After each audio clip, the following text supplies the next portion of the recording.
नमस्कार, मैं हूं यश खुराना। स्वागत है आपका हमारे इस बेहद खास कार्यक्रम में। अगर आप भी नवरात्रि में कुट्टू का आटा खाते हैं तो सावधान हो जाइए, क्योंकि कुट्टू का आटा अब जहर में बदलता जा रहा है। लोग बीमार हो रहे हैं और अस्पताल में भर्ती होने तक की नौबत तक आ गई है। कुट्टू का आटा कैसे आपकी सेहत को नुकसान पहुंचा रहा है, इस विषय पर हम चर्चा भी करेंगे, लेकिन उससे पहले पूरा मामला क्या है, रिपोर्ट आप देखिए।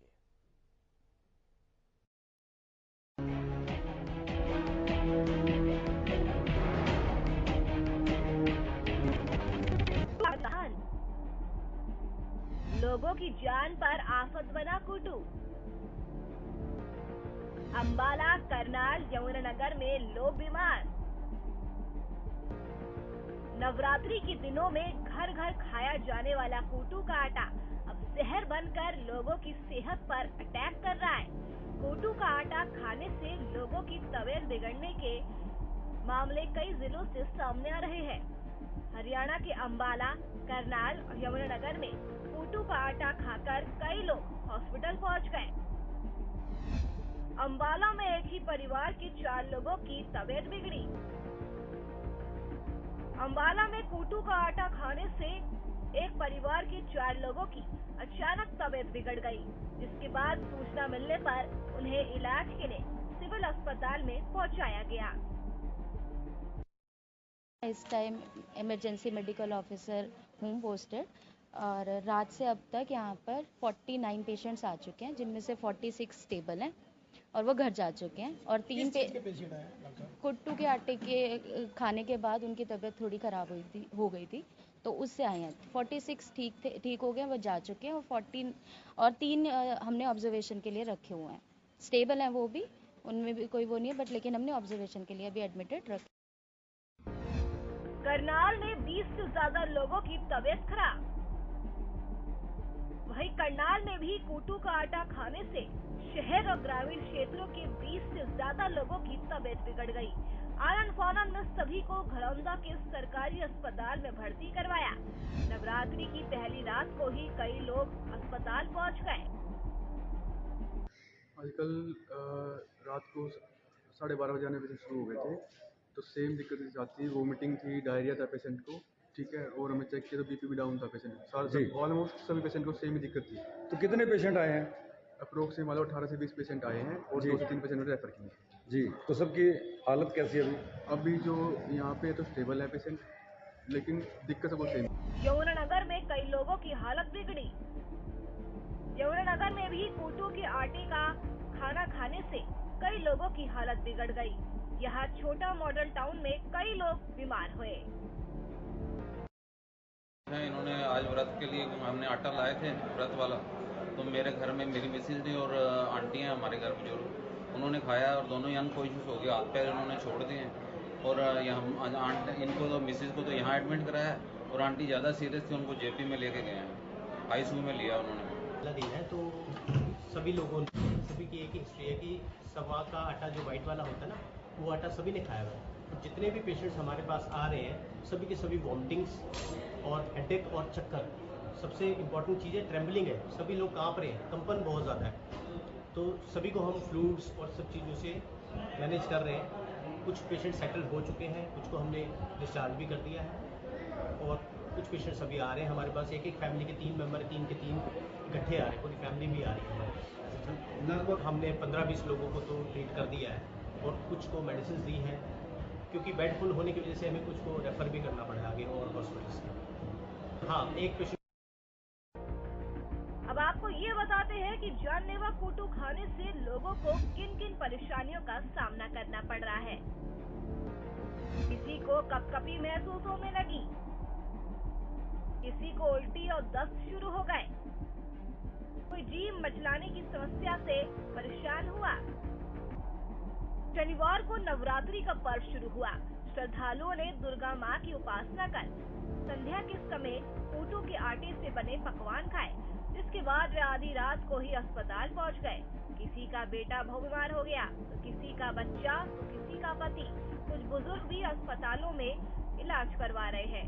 लोगों का आरोप है कि मार्केट में कोटू का खराब और पुराना आटा सप्लाई हो रहा है और यही वजह है कि इतनी भारी संख्या में लोगों का स्वास्थ्य बिगड़ गया। लोगों ने प्रशासन के ऊपर लापरवाही के भी आरोप लगाए हैं। हाँ जी, क्या नाम है आपका? कहाँ के रहने वाले हो? किस तरह से क्या हुआ? रात को कुट्टू का आटा खाया था तो थोड़ी देर परेशानी थी। सुबह उठाना सारा शरीर काम रहा है, चक्कर या सब कुछ हो रहा है। तो किस किस ने खाया था घर में? घर में मेरे बच्चों का मिली खाया था। तो सबकी तबीयत खराब है या आपकी हुई? नहीं, अभी मेरी है। आरोप है कि जो आटा दुकानों पर बिक रहा है वो आउटडेटेड है। मुनाफाखोर लोग आस्था और स्वास्थ्य दोनों से खिलवाड़ कर रहे हैं, जिसका नतीजा है कि अब कोटू का आटा लोगों के लिए जहर बन गया। लेकिन ऐसे मुनाफाखोरों के खिलाफ प्रशासन कब एक्शन लेगा, ये एक पहेली बनी हुई है। करनाल से लक्ष्य वर्मा, अंबाला से राजकुमार शर्मा और यमुनानगर से सुमित ओबराय की रिपोर्ट।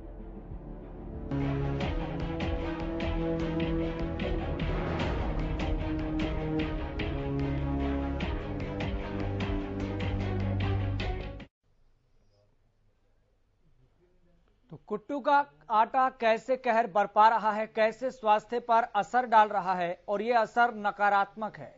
और नकारात्मक असर के कारण अंबाला से खबर सामने आई, यमुनानगर से खबर सामने आई है और करनाल से भी खबर सामने आई है। खबर दिखाने का मकसद, रिपोर्ट दिखाने का मकसद ये भी रहा कि आपको पता रहे कि कैसे ये कुट्टू का कहर देखने को मिल रहा है, स्वास्थ्य पर असर कैसे पड़ रहा है। लेकिन अवेयर करना भी बहुत जरूरी है, इसलिए हमारे खास प्रोग्राम आप देख रहे हैं। हमारे साथ मेहमान जुड़ गए हैं, तारुफ आपका करवा देते हैं। तो आपको बता दें, हमारे साथ बीएस दहिया जुड़ गए हैं, हेल्थ एक्सपर्ट हैं। सर, आपका बहुत बहुत शुक्रिया इस खास कार्यक्रम में जुड़ने के लिए। हमारे साथ अंशुमन कुमार भी जुड़ गए हैं, हेल्थ एक्सपर्ट हैं। सर, आपका बहुत बहुत शुक्रिया इस खास कार्यक्रम में जुड़ने के लिए। बीएस दहिया जी, मैं आपके पास आऊंगा। सबसे पहले, इसमें प्रशासन की कितनी बड़ी लापरवाही आप देख रहे हैं, लोगों की कितनी बड़ी लापरवाही आप देख रहे हैं? जरा हेलो जी, बीएस दहिया जी, आप हमारी आवाज सुन पा रहे हैं? पहले मेरी कम सुनाई थी, काइंडली रिपीट। जी, सवाल यह है कि प्रशासन की कितनी बड़ी लापरवाही आप देख रहे हैं। कुट्टू का कहर देखने को मिल रहा है, करनाल में लोग बीमार पड़ रहे हैं, अंबाला में लोग बीमार पड़ रहे हैं, यमुनानगर में लोग बीमार पड़ रहे हैं। देखिए, इसमें आप पूरी तरह से ये से नहीं आए तो डेफिनेटली इसमें प्रशासन की लापरवाही तो है। तो they have to be more careful and उनको ज्यादा उनको ज्यादा सावधानी की आवश्यकता थी, वो करना चाहिए था। Fail to respond and they should have taken all preventive measures, उनको लेने चाहिए थे। अंशुमन कुमार जी, कितनी बड़ी लापरवाही आप प्रशासन की देख रहे हैं, लोगों की लापरवाही कितनी बड़ी आप देख रहे हैं? क्योंकि नवरात्रि के दिनों में लोगों के पास खाने पीने के विकल्प भी बहुत कम होते हैं और लोग कोशिश करते हैं कि हम खाएं पिए कम। अगर खाते भी हैं तो नवरात्रि से जुड़ा जो उत्पाद होते हैं, जो सामान होते हैं, उसी का हम सेवन करें। जी बिल्कुल, ये जानना बहुत जरूरी। कुट्टू का आटा क्या है? बकव्हीट के नाम से ये जाना जाता है। आमतौर पे नवरात्रि में अनाज ना खाएं फास्टिंग के दरमियान, उपवास के दरमियान, इसलिए कुट्टू का आटा एक सब्स्टिट्यूट वैकल्पिक व्यवस्था देखी जाती थी।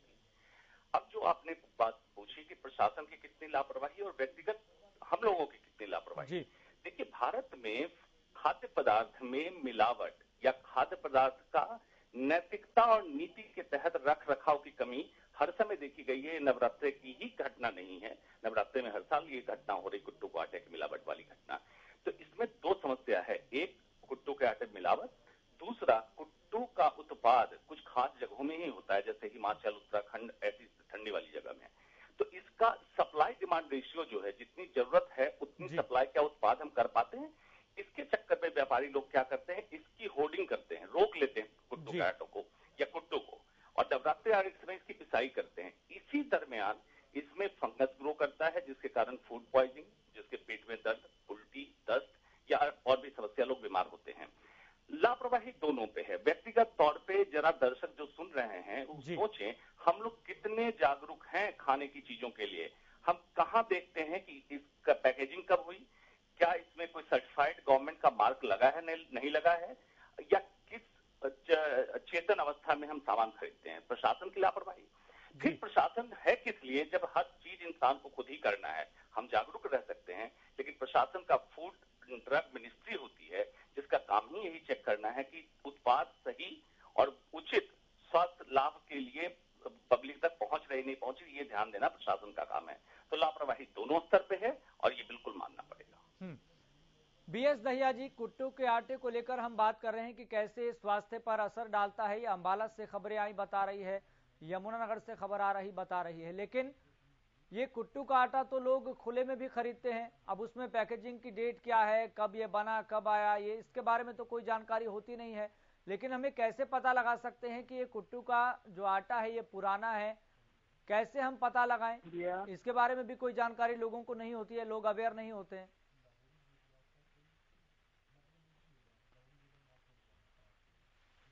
हेलो जी बीएस दहिया जी, हम आपकी आवाज सुन पा रहे हैं।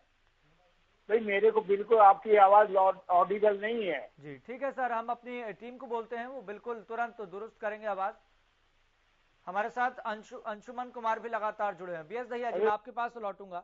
अंशुमन कुमार जी, कैसे ये कुट्टू का आटा शरीर पर नकारात्मक असर डालता है और ये कितना घातक तक हो सकता है? लेकिन जो आपने एक पॉइंट रखा कि हमें पैकेजिंग और मैन्युफैक्चरिंग का इसके बारे में नहीं पता होता, लेकिन हम देखते हैं कि जो बाहर दुकानें होती हैं उन पर ये कुट्टू का आटा खुले में बिक रहा होता है। लोग आधा किलो के हिसाब से, 250 ग्राम के हिसाब से ले जाते हैं थैली में भरवा के, लेकिन लोग कैसे पता लगाएं? जी, इसी के लिए प्रशासन जिम्मेवार है। जहां खुले चीजों की बिक्री हो रही, 250 ग्राम का पैकेट भी बन सकता है, और क्वालिटी एश्योरेंस करना, जिसके लिए हमारे यहाँ गवर्नमेंट ऑफ इंडिया का और राज्य में भी हर मंत्रालय का काम है, जिसके पे एक नंबर मिलता है उनको कि ये क्वालिटी टेस्टिंग हो चुकी और ये खाने में कोई इसमें नुकसान नहीं है। उदाहरण के तौर पे अमेरिका लें, दुबई लें, दुबई तो और खास करके कि वहां उत्पाद अपना है ही नहीं, हिंदुस्तान से सारा उत्पाद जाता है। सेंट्रल प्रोक्योरमेंट मतलब कंट्री अपने लिए प्रोक्योर करेगा उत्पाद को, फिर लैब टेस्टिंग होगी और उसके बाद उस पर स्टैंप लग के तब मार्केट में उतरेगी। लेकिन चलिए, ये तो हिंदुस्तान में संभव दिख नहीं रहा होने को, तो पब्लिक क्या करे, खुले आटे में आमतौर पे आम आटे से कुट्टू का आटा थोड़ा मटमैला दिखेगा, ये सामान्य है, लेकिन उसमें कोई बदबू या गंध नहीं होगी। तो आप कैसे चेक करें खुले आटे को? कुट्टू का आटा अगर कोई सीलन वाली बदबू दे रहा हो तब मतलब पुराना आटा है, इसमें फंगस हो सकता है। दूसरा, इसमें बीच बीच में कालेपन या रेसे जैसा कोई तत्व दिख रहा हो, जैसे मान लीजिए कॉटन का थ्रेड जैसा रेसा दिखे, तो समझ लीजिए फंगस है, ये आपके लिए हानिकारक हो सकता है। इस आटे को न लें, ये किसी सीलन वाली जगह पे स्टोर किया हुआ था और ये बाहर निकाला गया है नवरात्रि के टाइम। तो ये 2-3 चीजें पब्लिक देखे और प्रशासन को जो देखना है, इस तरह का कोई भी खाद्य पदार्थ बिना क्वालिटी एश्योरेंस के मार्केट में न उतरे, नहीं तो जाने भी जा सकती, इतना घातक हो सकता है जो फंगल फूड पॉइजनिंग होती है। बीएस दहिया जी, ये कुट्टू का आटा और जो नवरात्रि से जुड़े जो उत्पाद होते हैं, जो बाजारों में बड़ी संख्या में नवरात्रि के दिनों में देखने को मिलते हैं, ये कैसे हमारे शरीर पर प्रभाव डालते हैं?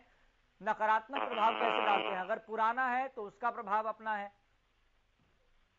मेरा विचार है, ये जो नवरात्रि में जो व्रती रखते हैं, इनको अपने घर में प्रिपेयर्ड फूड को इस्तेमाल करना चाहिए। जो फल फ्रूट वगैरह का कुट्टू के आटे में, जहाँ तक अभी जिसे वक्ता ने नहीं बोला है, इसका स्टोरेज का, इसका कब बना था, कैसे बना था, कब इसका पैक हुआ था, और इसमें एवरी मेरे हिसाब से तो इसका इस्तेमाल नहीं होना चाहिए। एज पर कुट्टू के आटे का कोई श्योरिटी नहीं है कौन से, जैसे लैब टेस्ट हो गया, लैब टेस्ट कब हुआ था, उसके बाद ट्रांजिट में रहा, क्या हुआ, तो I would recommend rather it should not be used at all. लेकिन सबसे ज्यादा परेशानी की बात यही तो है कि नवरात्रि के दिनों में हम देखते हैं, नवरात्रा हो कुछ भी हो, अलग अलग मिल जाते हैं। कुट्टू का आटा डज नॉट, कोई इसका फूड आइटम रिकमेंडेड नहीं है जरूरी ये कुट्टू वर्ष के टाइम में जरूरी खाना आवश्यक है। तो ये यदि वो उसमें सस्पिशन है, वो है, तो it should not be consumed at all.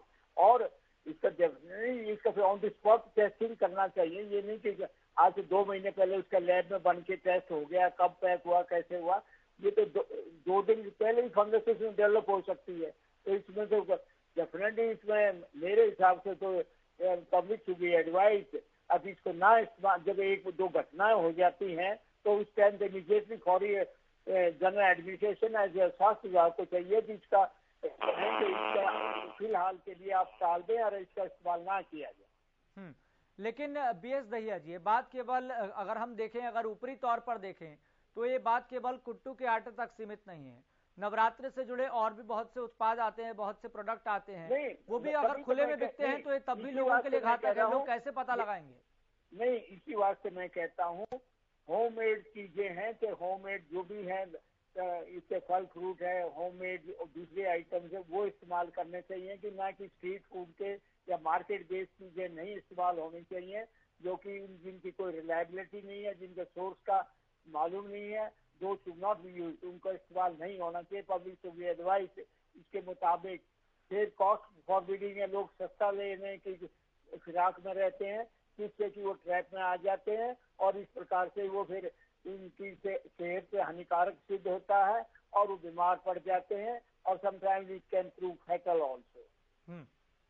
Anshuman ji, मैं आपसे इस पॉइंट पर ये चर्चा करना चाहूंगा विशेष तौर पर, क्योंकि हम प्रशासन की जिम्मेदारी कहां पर है, कितने तक है, दायरा क्या है, इस पर भी हम बात कर रहे हैं। फूड एंड सेफ्टी विभाग और सीएम फ्लाइंग की टीम प्रदेश में लगातार एक्टिव है, लेकिन ये कोई आज का मामला नहीं है कि अगर कुट्टू का कहर देखने को मिल रहा है। अंबाला से खबर सामने आई तो हम इस पर चर्चा कर रहे हैं। ये हर साल की कहानी है, हर 6 महीने बाद, 8 महीने बाद इस पर चर्चा होती है। लेकिन प्रशासन क्या कर रहा है, फूड एंड सेफ्टी विभाग क्या कर रहा है, सीएम फ्लाइंग क्या कर रही है, इस नेक्सस को तोड़ना कितनी बड़ी मुश्किल है? मैं ये भी कहता हूँ फूड एंड सेफ्टी डिपार्टमेंट पक्का है, कितना बड़ा है। फॉर एग्जाम्पल गुड़गांव में लगा लो, फरीदाबाद है, दिल्ली है, एक इंस्पेक्टर होता है, वो कितने सोर्सेज को करेगा, क्या करेगा? ये जिसे वो सिर्फ लिप सर्विस है या उसमें कोई उसका मौके पर। बीएस दहिया जी, मैं आपके पास आ रहा हूँ। बीएस दहिया जी, मैं आपके पास आ रहा हूँ, तुरंत मैं आपके पास आ रहा हूँ। एक बहुत महत्वपूर्ण पॉइंट है, उस पर हम चर्चा करेंगे, लेकिन अंशुमन कुमार जी, हम इस पर चर्चा कर रहे हैं कि प्रशासन का जो दायरा है, जो उसकी तैयारियां होनी चाहिए नवरात्र के सीजन से पहले, उसके दिनों से पहले, वो तैयारी नहीं दिखती है। लगता है कि कहीं ना कहीं ये जो नेक्सस पूरा बना हुआ है कि पुराना जो माल सप्लाई कर दिया जाता है, फिर वही सप्लाई वाला माल उन लोगों को मिल जाता है, फिर लोगों को मिलता है तो उनका इम्यून सिस्टम समेत स्वास्थ्य पर असर पड़ता है। तो इस नेक्सस को तोड़ना कितना मुश्किल काम है? बिल्कुल मुश्किल नहीं है। हिंदुस्तान ने एक्सेप्ट कर लिया है चीज को, न्यू नॉर्मल। अपने पेट को डस्टबिन की तरह हम लोग इस्तेमाल करते हैं। जो कचरा कहीं नहीं इस्तेमाल हो सके उसको खाने में मिलावट के तौर पे इस्तेमाल कर लें। तो फिर ये प्रशासन की जिम्मेवारी क्या? फूड एंड सेफ्टी विभाग कर क्या रहा है? कुट्टू काटा एक सवाल है, लेकिन इन जनरल मैं आपको गारंटी के तौर पे कहता हूं कि आप डेली यूज, रोजमर्रा की जिंदगी में जितना खाने का सामान हम इस्तेमाल कर रहे हैं, रसोई के तेल, घी से लेके आटे चावल से लेके सब में मिलावट है। तो फिर ये मंत्रालय और ये विभाग बना किस लिए है? सबकी साठगांठ बनी हुई है, मंत्रियों को खाने के लिए और प्रशासनिक अधिकारी को खाने के लिए। ऑर्गेनिक फूड के नाम से अलग पैकेजिंग हो जाए और बाकी जनता कुछ भी खाते रहे, और एक्यूट इमीडिएट इफेक्ट तो हुआ, फूड पॉइजनिंग भर्ती हो गए। लॉन्ग टर्म इफेक्ट में diabetes, heart disease, heart attack और कैंसर जैसी 4 बीमारियां सीधे सीधे फूड एडल्ट्रेशन से संबंधित है। उस पर कोई रोक लगाने की जिम्मेवारी किसकी बनती है? भारत आज बीमार ज्यादा है खाने की दुर्गति की वजह से, और ये संभव सबके लिए नहीं है कि सारा उत्पाद खुद उपजाए, खुद खाए।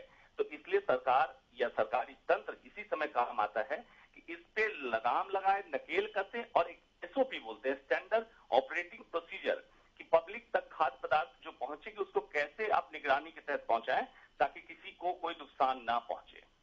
जी, बीएस दहिया जी, यहाँ पर अगर इससे ऊपर की भी बात करें तो फूड एंड सेफ्टी विभाग के साथ साथ सीएम फ्लाइंग की टीम प्रदेश में लगातार एक्टिव रहती है, लेकिन हम देखते हैं कोई भी उत्पाद को लेकर अगर उसमें मिलावट की खबर सामने आती है तो उसके सैंपल लेने के बाद कई कई दिन लग जाते हैं उसकी रिपोर्ट आने में। इसको कितना बड़ा पॉइंट आप मान रहे हैं? मान लीजिए कि 9 दिन होते हैं नवरात्र के, लेकिन सैंपल कब लिया, कब उसकी रिपोर्ट आई है, कार्रवाई होगी या नहीं होगी, इसके साथ साथ ये सवाल भी जुड़े होते हैं। मतलब कि पूरा तंत्र ऐसा बना हुआ है जहां पर समाधान की हल्की सी भी गुंजाइश नहीं दिखती, और ऐसे जो मिलावट वाले खोर लोग हैं, ये जो लालची लोग हैं, वो अपनी मिलावट करते चले जाते हैं, अपने लालच के चक्कर में, पैसा बनाने के चक्कर में लोगों के स्वास्थ्य का ख्याल नहीं रखते, ऊपर से डिपार्टमेंट ऐसा। देखिए, डेफिनेटली इसमें ये तो आज सैंपल लिया, उसकी रिपोर्ट दे, एंटीस्टेट आएगी, तो आपके फौरी तौर पर ऐसा कोई ऐसा नहीं है अंडर बीपीएफ एक्ट ऑल्सो। उनका अगर लैब में जाएगी, लैब में वो जैसे हरियाणा में है, यहाँ से चंडीगढ़ या करनाल भेजते हैं 1.5 महीने में। Definitely very slow process. And immediately 9 दिन में तो उसकी रिपोर्ट आना असंभव है, नाइदर दे एक्सपेक्टेड। सेकेंडली, इसका एहतियात तो यही है कि प्रिवेंटिव मेजर लिए जाए। खौफ इतना हो इसका कानून का वो नहीं है, क्योंकि इफेक्टिव नहीं है। जो कारिंदे हैं या जो भी डिपार्टमेंट जिनकी ड्यूटी असाइंड है, इससे पुट इन सिंसियर एफर्ट, तभी ये संभव है। वॉल्यूमिनस जॉब है, काम करने वाले थोड़े हैं और उनकी सिंसियरिटी कितनी है वो भी कंप्रोमाइज हो जाती है। तो मेरे हिसाब से तो इसमें पब्लिक को ज्यादा सावधानी बरतनी चाहिए, न कि सैंपल ले या कब उसका हुआ, क्या उसका उसका समाधान निकलेगा, कब उसका फिर लिटिगेशन होएगा। 5-5 साल उसके केस के डिसीजन में लग जाते हैं, यदि अडल्टरी पाया भी गया है तो इसमें तो यही है, पब्लिक को यदि नवरात्रि में जिसको व्रत रखना है उनको अपने डेफिनेटली फ्रूट और दूसरी वेजिटेबल्स या होममेड प्रिपरेशन से डिपेंड करना चाहिए, न कि बाजारी चीजों पर, क्योंकि ये लेस यूज चीजें हैं। पुरानी चीजों का भी इस्तेमाल होता है, मिक्सिंग भी हो जाता है, प्री पैकिंग भी हो जाता है। तो मैं यही कहूंगा कि डेफिनेटली 2% जो साथी के विचार से व्रत रखते हैं तो उसमें ये ना सोचे मैं प्रवचन दे रहा हूँ, उनको होममेड ही भोजन करना चाहिए, न कि बाजार और वो करनी चाहिए, उन्हीं का इस्तेमाल करना चाहिए। जहाँ तक है प्रशासन को उसमें उनके बुला के होलसेलर्स हैं या जो भी हैं पहले से उनकी मीटिंग बुला के उनको सेंसिटाइज किया जाना चाहिए कि प्रॉपर जगह से आप वही खरीदो फरोख्त करें, पब्लिक को इस पर रिस्क पे ना डालें, उनको पब्लिक अवेयरनेस पैदा करें, पब्लिसिटी किया जाए और जो उसमें डील करते हैं उनको भी सावधान किया जाए और उनको भी सेंसिटाइज किया जाए। तो that should be the only answer. Doctor Anshuman, ये जो नेक्सस वाली बात हम लगातार कर रहे हैं कि आज की बात नहीं है, लंबे समय से चलता आ रहा है, लेकिन इससे ऊपर की बात हम ये कर रहे हैं कि मान लीजिए कि कहीं से कुछ मिलावट वाली खबर सामने आ भी गई, सीएम फ्लाइंग की टीम ने पकड़ भी लिया उस मामले को, लेकिन जब लैब में टेस्टिंग की बात आती है तो कई दिन लग जाते हैं। अब लोग बीमार होकर अपने घर चले भी गए, इम्यून पर प्रभाव पड़ भी गया, तब तक भी रिपोर्ट नहीं आ पाती है। तो सिस्टम का जो प्रोसेस है वो बहुत स्लो है। और इससे ऊपर की अगर बात करें तो इम्यून सिस्टम पर ये सारी चीजें कितना प्रभाव डालती है, कैसे हमारे इम्यून सिस्टम को ये सारी चीजें बिगाड़ कर रख देती हैं? प्रशासन की बात तो हम कर ही रहे हैं। नेक्सस ऑब्वियस नेक्सस है, सप्लायर या तो डिस्ट्रीब्यूटर हो, होलसेलर हो, रिटेलर हो, उनका और प्रशासनिक तंत्र का, इसमें नेक्सस से कोई दो मत नहीं। अब आ जाइए कि क्या किस तरह सिस्टम प्री फॉर्म्ड अगर टॉक्सिन है, खास करके कुट्टू काटे की बात अगर कर रहे हैं, प्री फॉर्म टॉक्सिन तुरंत एक्ट करेगा, इमीडिएटली उनको पेट में दर्द होगा, डायरिया जिसको डिसेंट्री दस्त कहते हैं, उल्टी हो सकती है, बुखार आ सकता है, कभी कभी बीपी लो हो सकता है और कभी ब्लीडिंग टेंडेंसी हो, तो मतलब कहीं से ब्लड भी निकल सकता है। ये सारी समस्या इससे जुड़ी है। अब किनको होती है समस्या? आमतौर पर नवरात्रि में लोग उपवास पे रहते हैं, फास्ट पे रहते हैं, पानी भी नहीं पिए होते हैं, डिहाइड्रेटेड लोग अगर हैं तो ज्यादा समस्या होगी। इम्यूनो कॉम्प्रोमाइज, ऑलरेडी इम्यूनिटी गड़बड़ थी या कोई और भी बीमारी से जूझ रहे थे तो ज्यादा समस्या होगी। यंग में कम समस्या इसलिए देखी जाती है, फाइटिंग कैपेसिटी अच्छी होती है, पॉइजनिंग हो भी गई तो जल्दी रिकवर करते हैं। लेकिन जब ये इंसान इससे झेल के निकलता है तो शरीर के अंदर के सिस्टम को ये पॉइजनिंग, फंगल पॉइजनिंग या जनरल फूड पॉइजनिंग हिला के रख देता है, जिसमें आपका इम्यून सिस्टम भी है, कार्डियोवैस्कुलर सिस्टम है और इंटेस्टिनल सिस्टम, आंत की जो प्रक्रिया है चलने की, ये गड़बड़ हो जाती है, जिसके कारण इंसान लंबे समय तक इंडाइजेशन, अपाचन, अम्ल की शिकायत इससे जूझता रहता है। तो इसको हल्के में ना लिया जाए और इंसान जागरूक जब हो जाएगा, देशवासी हमारे जागरूक हो जाएंगे तो सरकार और सरकारी तंत्र को इस पे काम करना ही पड़ेगा। नेक्सस टूट सकता है, ये डुएबल है, कोई असंभव कार्य नहीं है। ठीक है डॉक्टर अंशुमन, बहुत बहुत शुक्रिया इस खास कार्यक्रम में जुड़ने के लिए, कीमती समय देने के लिए। बीएस दहिया जी, आपका भी बहुत बहुत शुक्रिया कीमती समय देने के लिए। तो सावधान रहिए, सतर्क रहिए। नवरात्रि के दिनों में इस तरह से मिलावट वाले उत्पाद आपके सामने होंगे, लेकिन अवेयर रहना बहुत जरूरी है और यही सबसे बड़ा मूल मंत्र है। फिलहाल मुझे दीजिए इजाजत, लगातार आप देखते रहें हरियाणा न्यूज।